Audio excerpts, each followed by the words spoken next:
It is important that we grow and we become mature to be able to deserve the knowledge.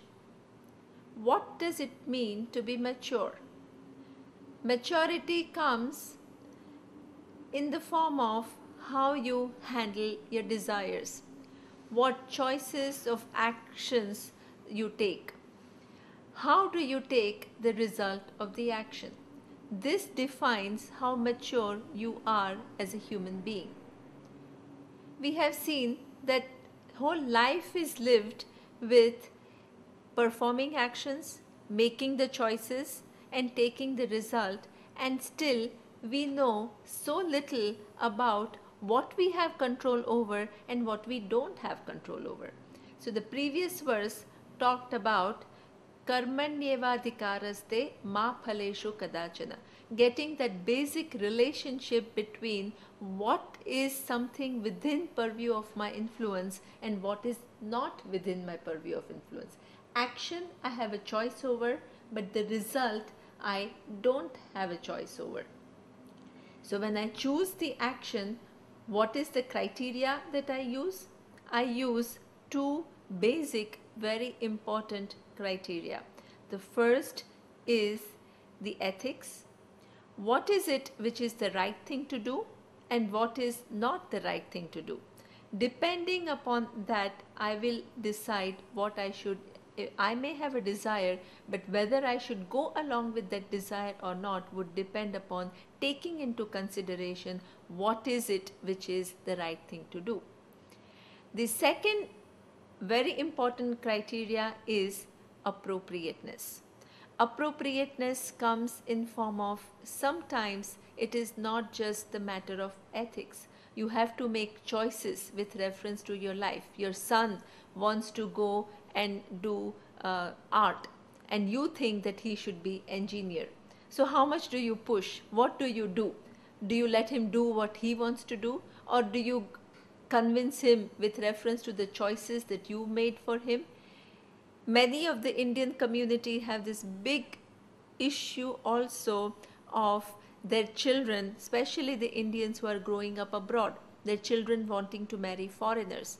Do you let them do that? You insist on them marrying somebody of your own culture? These are all the things. There is no one right or wrong answer. It's a matter of what is appropriate, who's the person in front, what are the issues.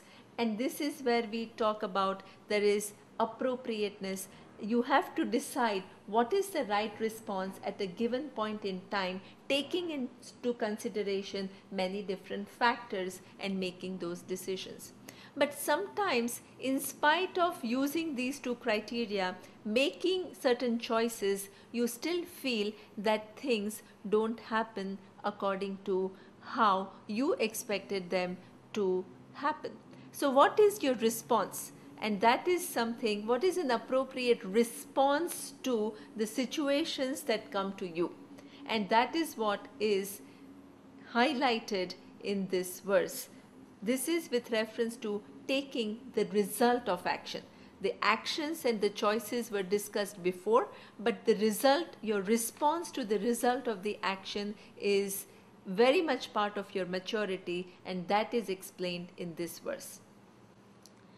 Yogastha kuru karmani sangam tyaktva dhananjaya siddhya siddhyo samo bhutva samatvam yoga uchyate. He says that karma, you can make choices, but the result come. What kind of result? The result can be four types. One is more than what you expect. The other one is equal to what you expect. The third could be less than what you expect. And the fourth could be opposite of what you expect. Okay. Let's say, just a very practical example. You are working in an office, you are working very hard, and you expect to be recognized. Your boss sees a great potential in you and gives you double promotion. And that is something, the result is you just want it to be recognized, but you end up having double promotion. So it's much more than what you expect. According to your expectation could be you do hard work, your boss recognizes you and gives you a good recommendation, or promotes you, or says good things about you to senior management. This is equal to what you expect. Less than what you expect, there is a position vacant, you apply and your colleague apply, and you think that you deserve it, but your colleague gets it. That is less than what you expect. The fourth is, let's say you're working very hard, you're very dynamic, your boss gets threatened by your brightness and totally sidelines you. Not only that you don't get your promotion, you just stay where you are, but you're sent in a department which is totally useless, or where there is not much scope for further progress. So that is opposite of what you expect. So this is one example, but the whole life can be like that. Whole life is somehow lived with this kind of different proportion, different intensity of result of actions, that sometimes they are according to what you want, sometimes they are quite against what you wish or hope for. How are you going to respond to them? What is going to be your response? Our general response is, when things happen my way, I'm very proud. I'm sometimes to the level that I become conceited. I think that I'm the great person and there is nobody like me. And when things don't happen my way, I'm feeling so low, I'm feeling so down, and I start labeling myself as somebody who's useless, who's good for nothing, or I'm angry. I'm angry with people. I'm angry with situations. So these, or I'm fearful. So these are all the different responses I have, because things always don't happen the way I want them to happen. Here, what is said is siddhi asiddhi samo bhutva. Whether things happen your way or don't happen your way, samatvam is yoga uchyate. The equanimity is called yoga. But how are you just going to become equal? Okay, you can't say that I will live my life equally, whether I get something which is very, very big or something totally not at all according to my wishes, but I'll be equal. We are not like machines. We cannot be programmed in a way that our responses can be totally equal. That's not what is being said. What is being said is to understand. If I understand one thing, that will help me a lot to deal with situations, whether they are according to my liking or not according to my liking. What is that one fact that will help me to deal with it? And that is that the results are taken care of or given to me by Ishvara in form of the order. Things don't happen according to, there is nobody who's sitting there who is then deciding that you should be successful or you should not be successful.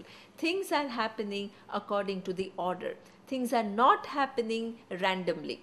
So whatever happens in your life, there are causes. There are some causes which are known to you. Your actions and your efforts are known to you. But there are so many causes in the past. There are so many interlinkages which go into giving you the result which you are not aware of. But just because you are not aware of doesn't mean that it doesn't exist.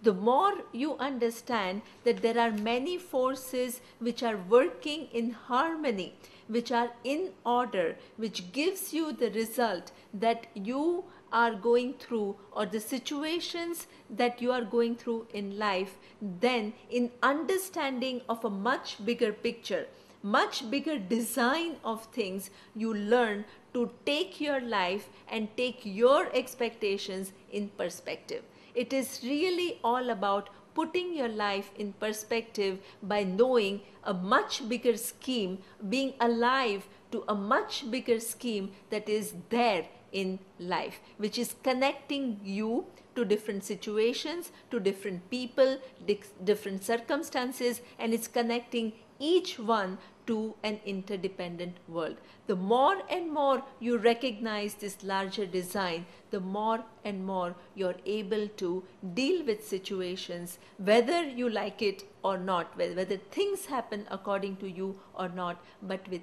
grace, and in fact gracefully.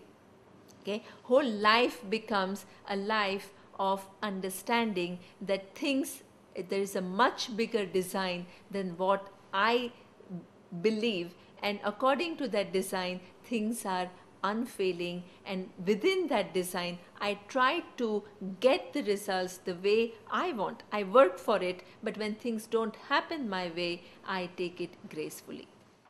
योगस्थः कुरु कर्माणि सङ्गं त्यक्त्वा धनञ्जय सिद्ध्यसिद्ध्यौ समो भूत्वा समत्वं योग उच्यते.